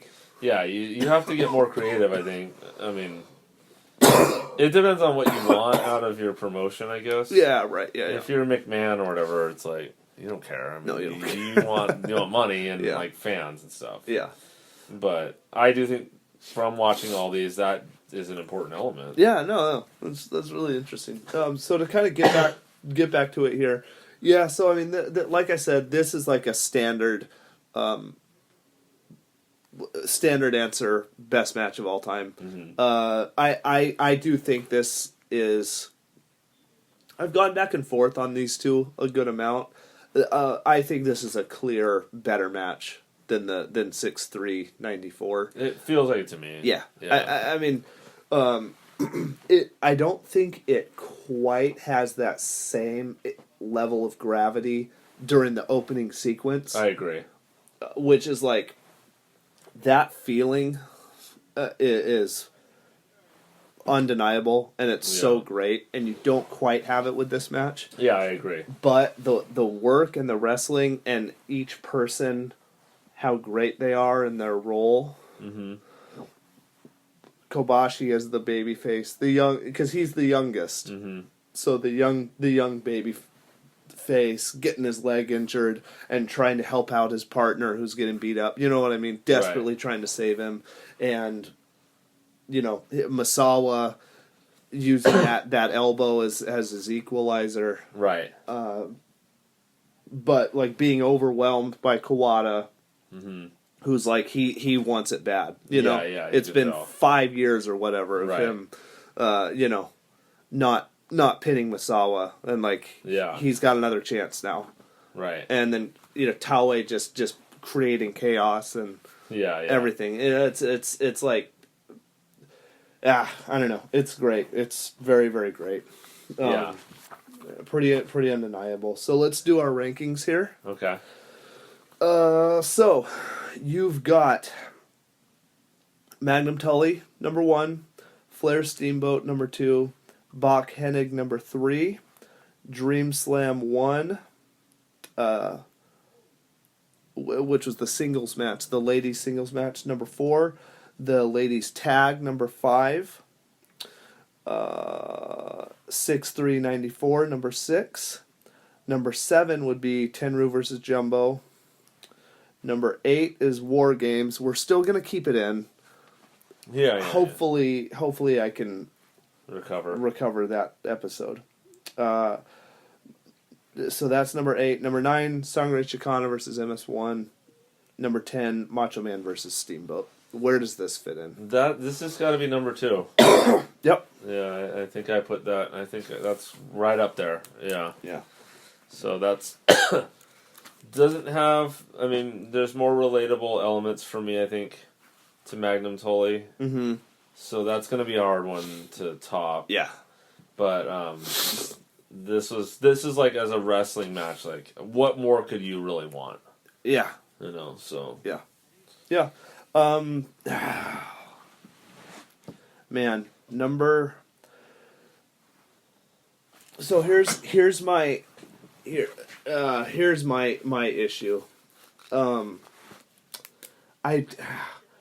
Flair Steamboat, like that has such a strong attachment with me. Like Yeah. it's like so okay. So I don't know if you knew this or not, but like the way I watched wrestling growing up, because I was aware of WWF from sure, like everyone's Just life. aware of it. Yeah. But you went to your grandparents' house, or Yeah, my great grandma's house your great grandma's in house? Mississippi, That's right. rural Mississippi, and that's where I watched wrestling for the first time.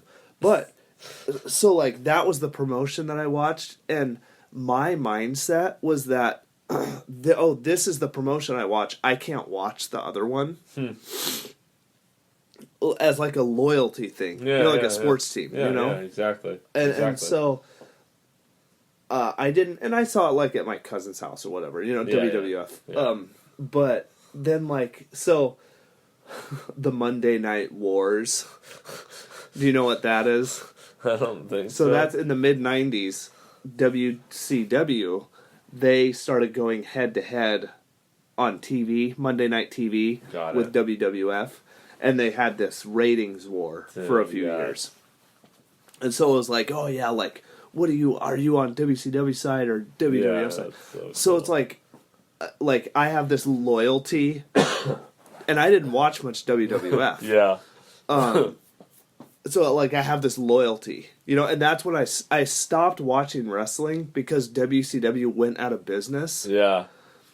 And was bought by the WWF. Right. And so my thought was, oh, okay, like, that's it. Like, I can't watch wrestling anymore. Yeah, like, that's so interesting. Which is stupid, of course. No, I mean it makes a certain amount of sense. Yeah, but it's like, I don't know. I was like, I was like 16 or 17 by that time. You'd think like I'd have some level of awareness about that, but I think another part of it was too though was WWF was a lot more sexual, It got really weird. Yeah, pretty raunchy, yeah. Yeah. But like my parents wouldn't let me watch WWF. Yeah. You also probably were generating new interests by that time too. Yeah. Life. Yeah. Like girls didn't like me in high school anyway, so that was never a concern. But like I was like, I was deep into punk at that point. Yeah, exactly. I mean, and like riding bikes and all that. Yeah, you know what I mean? Yeah. But regardless, it was like I watched till the end. Yeah, like, exactly. Okay, wrestling has ended. I did it. Yeah. That's so interesting. But anyway, so like Flair Steamboat, like that really gets me. Yeah. But I mean, I think this has to be number 2 for now. Yeah. It's like it's an unbelievable match. And if you were kind of re-surprised by it. Yeah, like I said, it's been a few years. Yeah. Since I watched this. And like I don't know. Yeah, number 2 for me. And because that's as straight a wrestling match, a tag team match as you'll see, pretty much. Yeah. You know what I mean? No fanfare theatrics. You know what I mean? Yeah, right. And if it hits you at that level, Yeah, it's got to mean something. You know? Yeah. So It's like I said, I mean, really, what more could you want, yeah. you know, if you're watching professional wrestling? Yeah, no, it's got everything. All right, so this has been a long one, but a good one. Any plugs for you? No, just I want to plug the barbecue going on outside. Going on at the Chop Shop next door? Yeah. Just like shout out to them. Shout out. Okay. You know, respect. Yeah, okay. So no other plugs or anything? How? Let me ask you this. How much money do you make every year? I don't like these weird, bizarre personal questions that I know you're coming up with at work, and it's really twisted. I've got a big list of them. You probably do. Yeah. Anyway, $0. Huh, okay. Can't support a family on $0. Okay. Oh, well, you can follow me on Twitter at _burning spirits. As we're recording this, I will be on an upcoming episode of All Holes Filled. You're a liar. I'm not a liar, no. It's a podcast. Okay. I will be doing a segment on there. It's a podcast where the hosts they listen to records that they should have listened to at some point but haven't yet, and so they listen to them and they discuss them. So I'm doing that. The one I chose is "Set It Off" by Madball. Dude, so sick. You know, I've heard them now, but I hadn't heard them until very recently. Yeah, that's cool. Yeah. But anyways, I mean, I'm not even that familiar with them. They're just conceptually just. Yeah. So by the time, as we're recording this, it will probably be 1 year before this sees the light of day. But nevertheless, find me on All Holes Filled. And that's all. Thank you very much for listening. Thank you, Jordan. Thank you. Goodbye. Bye.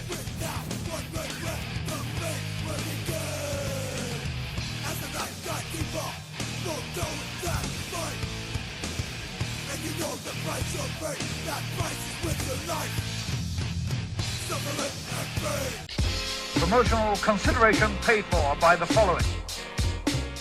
Place to Be Nations, JT Rosero and Chad Campbell here. We want to let you know that we have over 24 podcasts available on iTunes, Stitcher, Google Play, and PlaceToBeNation.com. We now offer them to you on 2 great feeds. On the Place to Be Nation Wrestling feed, we dive into topics running the gamut from today's WWE to the glory days of yesteryear and the ins and outs of the territory days. In addition to our full-length shows, we also deliver to you special pod blasts on topics old and new. The Place to Be Nation Pop feed is a veritable treasure trove of great content. Offer tremendous shows covering the land of movies, television, life, comics, and sports, brought to you by the most knowledgeable and insightful folks in the podcast world. You can find all these great shows, plus archives of our past podcasts from over the past 8 years as well by subscribing to both feeds on iTunes. And while you're there, be sure to rate and leave feedback as well. All of these shows, plus others, available on PlaceToBeNation.com, where we cover pro wrestling, sports, movies, comics, plus in-depth stretch projects, and much more. Be sure to support our site by using www.PlaceToBeNation.com/Amazon when doing your online shopping. We want to thank our friends at Boneheads Wing Bar, ProWrestlingOnly.com, and TheHistoryOfWrestling.com as well. Be sure to follow us on Facebook, Twitter, Instagram, and Tumblr. PlaceToBeNation.com, the only place to be in your pop